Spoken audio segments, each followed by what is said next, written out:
বেছে সুন্দর করে ধুয়ে নিয়েছি কুমড়োর মাগুলো।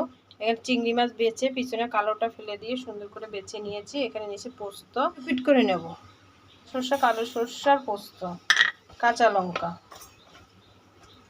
বেরিয়েছে মাথাগুলো দিয়ে